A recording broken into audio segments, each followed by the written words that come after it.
কলকাতা হাইকোর্টের পক্ষ থেকে ৫ লক্ষের বেশি ওবিসি কাস্ট সার্টিফিকেট বাতিল করা হয়েছে। এখন প্রশ্ন হলো, কাদের কাস্ট সার্টিফিকেট বাতিল হলো এবং কাদের বাতিল হলো না, এবং কেনই বা বাতিল হলো।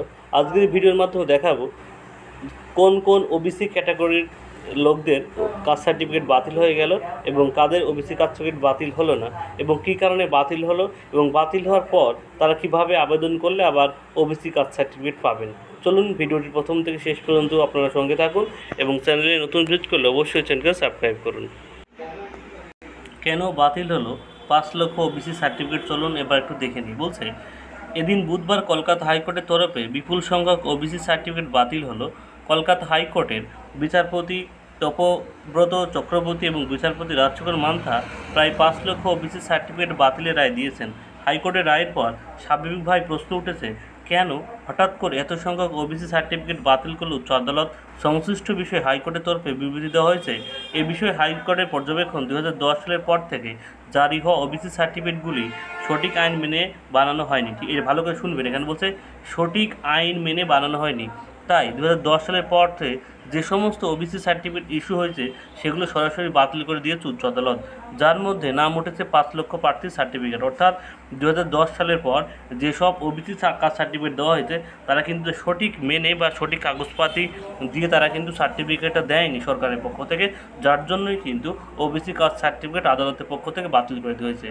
ঠিক আছে, কলকাতা হাইকোর্ট তরফে এই রায়ের পর চারদিকে সরগোল পড়ে গেছে। এদিকে হাইকোর্ট ২০১২ সালের মামলায় রায় ঘোষণা হয়েছে। এই মামলাটা কিন্তু হয়েছে ২০১২ সালে। বলছে যে মামলাকারীদের হয়ে আদালত উপস্থিত থাকা আইনজীবী জানিয়েছেন, ২০১০ সালে একটি অন্তর্বর্তী রিপোর্টের ভিত্তিতে পশ্চিমবঙ্গের অন্যান্য অনগ্রসর শ্রেণী তৈরি করে বামফ্রন্ট সরকার। এই শ্রেণীর নাম দিয়েছিল ওবিসি এ, কিন্তু তারপরে তথা ২০১১ সাল নাগাদ বাংলার মসনদে বসে তৃণমূল সরকার ক্ষমতা আসার পর তৃণমূল সরকার কোনো চূড়ান্ত রিপোর্ট ছাড়া একটি তালিকা নির্মাণ করেছেন, এই বিষয়ে আইন প্রণয়ন করেছেন। ফলস্বরূপ তৃণমূল সরকারের বিরুদ্ধে মামলা দায়ের হয় উচ্চ আদালত ২০১২ সালে দায়ের করা এই মামলাটি। ঠিক আছে, আদালতে মামলাকারীর দাবি অবিলম্বে যেন এই আইন খারিজ করা হয়। তৃণমূল সরকার কর্তৃক জারি হওয়া আইন ১৯৯৩ সালের West Bengal backward welfare commission আইনের পরিপন্থী বলেও উল্লেখ করেছেন তারা। এই আইনের ফলে সমাজের পিছিয়ে পড়া শ্রেণী সরকারি সুবিধা থেকে বঞ্চিত হবে বলে মন্তব্য করেছেন মামলাকারীদের। সব দিকে ভেবেচিন্তে তাই ওবিসি আইনকে বাতিল করার জন্য আবেদন করেছেন তারা। মামলা দায়ের হওয়ার পর এক যুগ পর ২০২৪ সালের ২২শে মে মামলাকারীদের অভিযোগ তাৎপর্যপূর্ণ মনে করে তৃণমূল জামানায় জারি হওয়া সমস্ত ওবিসি সার্টিফিকেট এর লৌহমাত্র বাতিল করে দিল কলকাতা হাইকোর্ট। সিদ্ধান্তের ফলে নিঃসন্দেহে চিন্তিত ওবিসি প্রার্থীরা। অর্থাৎ কলকাতা হাইকোর্টের পক্ষ থেকে যে ২০১২ সালে মামলা করা হয়েছিল যে ওবিসি সার্টিফিকেট, যে তৃণমূল সরকারের আমলে যে ওবিসি সার্টিফিকেট দেওয়া হচ্ছে সেগুলো নির্দিষ্ট নিয়ম মেনে হচ্ছে না, তারা নিজের মতো বিধানসভায় পাশ না করে যে আইন ওবিসি সার্টিফিকেট দিচ্ছে, যার কারণেই কিন্তু তারা মামলা দায়ের করেছিল। তার কিন্তু রায় ২০২৪ সালে ২২শে মে বেরোলো, যার কারণেই কিন্তু ৫ লক্ষ ওবিসি কার্ড সার্টিফিকেট বাতিল হয়ে গেল। ঠিক আছে, এবার যারা চাকরি পেয়েছেন ওবিসি কাস্ট সার্টিফিকেট তাদের কী হবে ২০১০ সালের পর? তাদের কিন্তু কোনো প্রভাব পড়বে না, এবং যারা ফর্ম ফিল আপ করে ফেলেছে এর আগে বা কোনো সুযোগ সুবিধা পাচ্ছে ওবিসি সার্টিফিকেটের জন্য, তাদের কিন্তু কোনো প্রভাব পড়বে না ওবিসি সার্টিফিকেট বাতিলের জন্য। কিন্তু কাল থেকে অর্থাৎ ২২শে মের পর থেকে তারা কিন্তু আর ওবিসি সার্টিফিকেটের সমস্ত সুযোগ সুবিধা থেকে তারা বঞ্চিত হবে। কালের পর থেকে কোনো সুযোগ সুবিধা তারা কিন্তু পাবে না।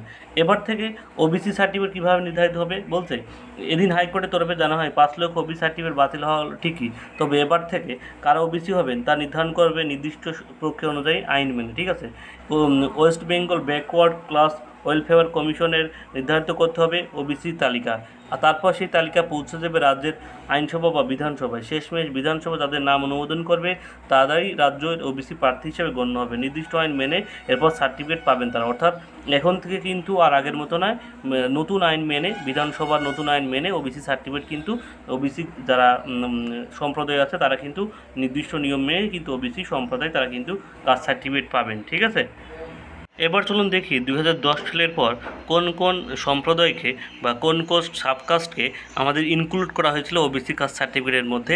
তারা কিন্তু আর এর মধ্যে বৈধ তারা থাকছে না।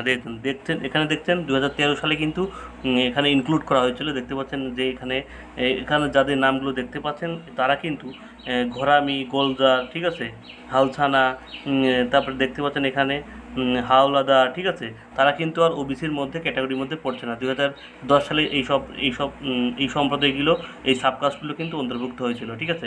দেখতে পাচ্ছেন 2012 সালে দেখতে পাচ্ছেন এই সাবকাস্টগুলো অন্তর্ভুক্ত হয়েছিল, ঠিক আছে। 2014 সালে দেখতে পাচ্ছেন এই সাবকাস্টগুলো অন্তর্ভুক্ত হয়েছিল, দেখতে পাচ্ছেন হাতি, ঠিক আছে। এখানে দেখতে পাচ্ছেন দালাল, ঠিক আছে। এখানে কিন্তু তারা কিন্তু অন্তর্ভুক্ত হয়েছিলেন 2014 সালে। 2015 সালেও কিছু সম্প্রদায়কে দেখতে পাচ্ছেন এখানে ওবিসির অন্তর্ভুক্ত করেছিল, 2016 সালে করা হয়েছিল, 2018 সালে করা হয়েছিল, 2022 সাল পর্যন্ত কিন্তু কিছু সম্প্রদায়ের অন্তর্ভুক্ত করা হয়েছিল ওবিসি সম্প্রদায়ের মধ্যে, কিন্তু তাদের নির্দিষ্ট নিয়ম মেনে করা হয়নি, যার জন্যই কিন্তু মাননীয় হাইকোর্ট এই রায় প্রদান করেছেন। আমি কিন্তু এই সমস্ত অর্ডারের কপি কিন্তু অফিসিয়াল ওয়েবসাইটে লিঙ্ক দিয়ে দেবো, তাহলে সেখান থেকে আপনারা দেখে নিতে পারবেন। এরকম গুরুত্বপূর্ণ আপডেট পেতে অবশ্যই চ্যানেলকে সাবস্ক্রাইব করে রাখবেন, পরবর্তী আপডেট পাওয়ার সাথে সাথে আপনাদের প্রোভাইড করে দেওয়া হবে।